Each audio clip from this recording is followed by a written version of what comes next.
kasih kerana memilih yang sahih dan berimbang. Berita perdana edisi Isnin 26 September 2022. Saya Fathil Hidayat Ghazali. Dan saya Margaret Gambang. Berikut paparan utama malam ini.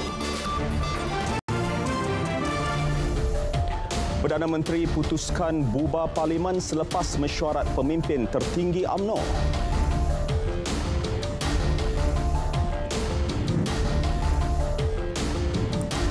Bank Negara perkenal kawalan tambahan institusi kewangan perkukuh perlindungan terhadap jenayah siber.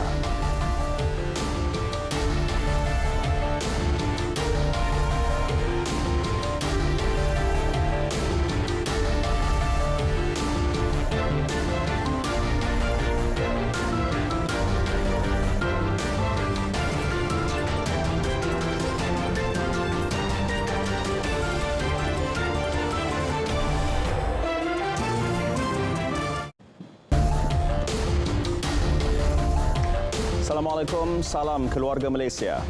Spekulasi mengenai pilihan raya umum PRU ke-15 bertiup kencang. Mungkinkah ia akan diadakan dalam masa terdekat? Setakat ini, Perdana Menteri berkata beliau belum ada ilham. Namun, Datuk Seri Ismail Sabri Yaakob memaklumkan pembubaran Parlimen bergantung kepada mesyuarat Majlis Tertinggi UMNO pada 30 September ini. 30 bulan petang ada top 5 dan juga biro politik, malam ada MT. Jadi kita tunggu, saya pun tak tahu apa agenda MT dan sebagainya. Jadi malam tu kita akan bincang. 5 teratas UMNO merujuk kepada Presiden Parti, timbalan presidennya dan 3 naib presiden. Datuk Seri Ismail Sabri adalah salah seorang daripada naib presiden sejak 2018. Teka-teki tarikh PRU 15 semakin memuncak setelah ramai berpendapat Perdana Menteri akan mengadakan pilihan raya selepas pembentangan bajet 2023 pada 7 Oktober. Pertubuhan Bangsa Bersatu PBB tidak boleh bersikap berat sebelah dengan membenarkan negara-negara tertentu mengenakan kuasa veto terhadap resolusi yang membabitkan negara lain. Sebagai badan dunia yang bertindak sebagai rujukan, PBB perlu adil dan kembali kepada landasan penubuhannya. Mengakhiri lawatan kerja ke New York sempena Perhimpunan Agung PBB ke-77, Perdana Menteri mengulangi ketegasan pendirian negara terhadap konflik global. Hani Muhili melaporkan dari New York. Perjuangan isu penting dan kritikal bukan hanya di platform PBB. Sebaliknya, Perdana Menteri memberi jaminan beliau akan menyuarakan di pelbagai forum antarabangsa. Ini terutama yang berkaitan penindasan rakyat Palestin, situasi di Myanmar, ekonomi negara membangun serta reformasi PBB. Sejak sekian lama, Malaysia konsisten dalam memperjuang nasib rakyat Palestin. Paling mengecewakan, isu berkaitannya masih tidak selesai meskipun sudah ada 3 resolusi PBB.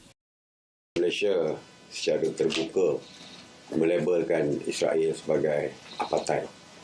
Jadi ini saya kira merupakan satu statement yang, penyataan yang paling tegas pernah dilakukan di peringkat antarabangsa apabila kita melabelkan Israel sebagai apartheid.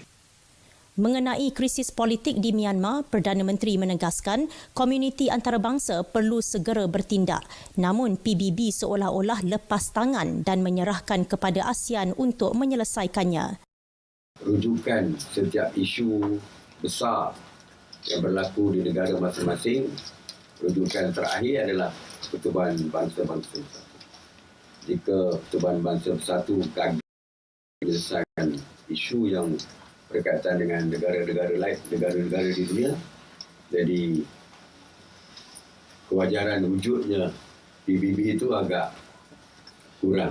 Jadi apa perlunya kita ada PBB kalau setakat setahun sekali untuk datang berucap mewakili negara, tetapi bila timbul isu besar yang perlu diselesaikan oleh negara tapi mereka tidak dapat melakukan apa-apa. Jadi Piagam PBB dan undang-undang antarabangsa wujud untuk menggalakkan penyelesaian damai bagi pertikaian antara negara.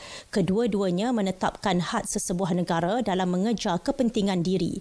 Berdasarkan prinsip itu, Malaysia menentang pencabulan undang-undang antarabangsa, termasuk prinsip kedaulatan dan integriti wilayah sesebuah negara. Memetik kenyataan negara oleh Perdana Menteri sempena Perhimpunan Agung PBB ke-77. Masalah yang paling besar di badan dunia itu adalah majlis keselamatannya. Kuasa veto seringkali disalahgunakan untuk memihak kepada kuasa dunia tertentu. Ia jelas tidak demokratik dan melanggar prinsip asas demokrasi. Ini menyebabkan konflik yang berlaku tidak dapat diselesaikan oleh mana-mana wakil tetap majlis tersebut. Selaras dengan prinsip satu negara satu undi, Malaysia berpendapat sekarang adalah masanya kuasa veto dihapuskan. Sebagai organisasi yang membawa semangat dan lambang demokrasi kepada dunia, PBB perlu kembali kepada landasan penubuhannya. Tindakan pengasingan sesebuah negara daripada pertubuhan antarabangsa bertentangan dengan prinsip multilateralisme dan menghalang dialog. Hania Muhili, New York, RTM.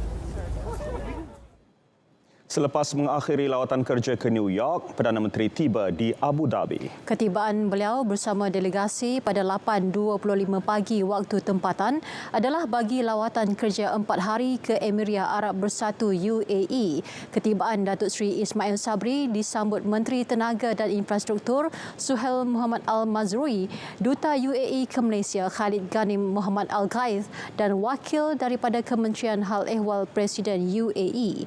Perdana Menteri dijadual melawat syarikat minyak nasional Abu Dhabi ADNOC sebelum ke Istana Mina untuk menghadap Presiden UAE Syed Mohammed bin Zayed Al Nahyan. Dalam pada itu, Perdana Menteri akan menyaksikan pertukaran memorandum perjanjian MOU antara Runhill Utilities dan Syarikat Tenaga Masa Depan Abu Dhabi PGSC Masdar. Ini merupakan lawatan kerja kedua Datuk Seri Ismail Sabri ke UAE sejak memegang jawatan Perdana Menteri. Raja Permaisuri Agong Tunku Hajah Azizah Aminah Maimunah Iskandariah mengumumkan penubuhan Persatuan Artisan di Raja Malaysia. Tujuannya mengiktiraf penggiat seni tekstil, artisan dan penenun tempatan. Penubuhan persatuan itu juga bakal menjadi legasi penting dan berharga untuk diwarisi generasi muda. Today at the symposium, I would like to announce today, with His Majesty's blessing, I would like to announce today the establishment of the Royal Malaysian Society of Artisans.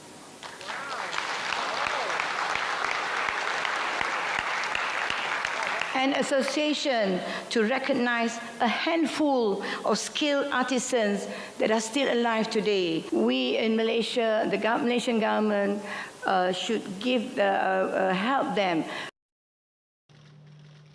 Baginda bertitah pada Simposium Tekstil Tradisional ASEAN ke-8 di Putrajaya. Perasmiannya disempurnakan Yang di-Pertuan Agong Al-Sultan Abdullah Riayatuddin Al-Mustafa Billah Shah. Program 6 hari mulai semalam itu bertemakan Meraihkan Tekstil, sebuah perjalanan yang dianjurkan Yayasan Tenun Pahang Diraja. Usaha bantras aktiviti penipuan kewangan. Bank Negara Malaysia BNM perkenal 5 langkah kawalan tambahan termasuk pengenalan kaedah pengesahan yang lebih kukuh menggantikan penggunaan kata laluan sekali sahaja OTP yang diguna pakai ketika ini. Tegas Gubernurnya Tan Sri Nur Syamsiah Muhammad Yunus, tindakan itu diambil berikutan modus operandi digunakan penjenayah kewangan yang sentiasa berubah. Bank Negara Malaysia dan Industri Keuangan akan terus dengan teliti memastikan keseimbangan antara keselamatan dengan keselesaan pengalaman atau kemudahan pelanggan.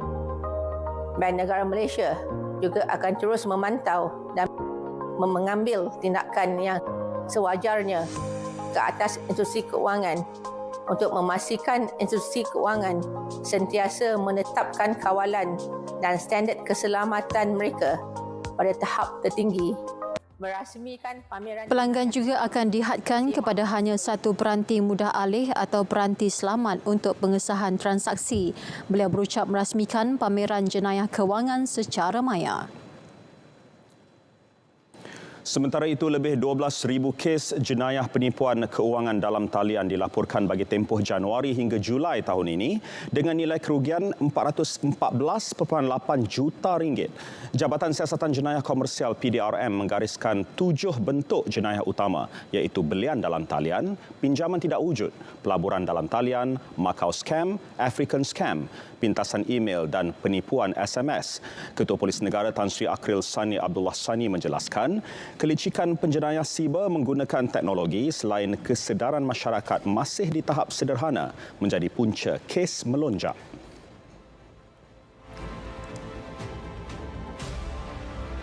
Bagi membendung kes-kes jenayah ini daripada terus berleluasa, Polis Diraja Malaysia telah bekerjasama dengan institusi perbankan dalam memastikan siasatan, khususnya yang melibatkan penggunaan akaun keldai atau mule account dapat dilengkapkan dengan lebih cepat.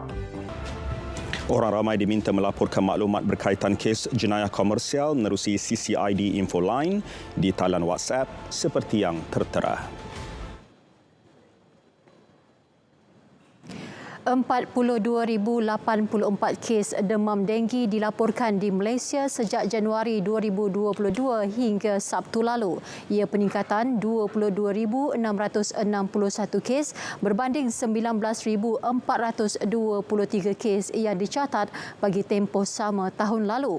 Data Kementerian Kesihatan KKM turut menunjukkan dalam masa seminggu sejak 18 September lalu sahaja 1,500 kes demam denggi dilaporkan. Ketua Penolong Pengarah Kanan Kawalan Penyakit KKM, Dr. Nurhayati Mokhtar memaklumkan cuaca antara faktor yang mempengaruhi peningkatan kes demam denggi di Malaysia. Jangkitan demam denggi ataupun kes-kes yang dilaporkan akan meningkat 2 minggu setelah berlakunya cuaca hujan diselang-seli dengan cuaca panas. Jadi seperti yang kita sedia maklum, apabila hujan, bekas-bekas terutama yang berada di luar rumah akan dipenuhi dengan air hujan, akan menakung air, dan disusuli pula dengan cuaca panas. So keadaan ini sangat kondusif, sangat sesuai untuk nyamuk Aedes membiak dan Demam denggi meragut 24 nyawa sejak Januari hingga 24 September 2022, meningkat 11 kes berbanding tempoh sama tahun lalu. Trend kes demam denggi yang kian membimbangkan mendorong Kementerian Kesihatan menganjurkan kempen demam denggi cegah sebelum terkena. Tujuannya meningkatkan kesedaran masyarakat dalam mengekang penularan demam denggi, terutama mengenal pasti lokasi tumpuan pembiakan nyamuk Aedes. Biasanya di lorong belakang rumah, sebab lorong belakang rumah ni jarang diperiksa, jarang kita keluar. Kalau di dalam rumah, kita masyarakat perlu sentiasa periksa lapik pinggan. Itu adalah antara tempat yang sering dijumpai. Kemudian di dalam bilik air, iaitu kemudian lapik penapis air. Itu adalah trend yang sering kali dijumpai lah sekarang. Maklumat mengenainya disebar luas menerusi pelbagai platform termasuk media sosial.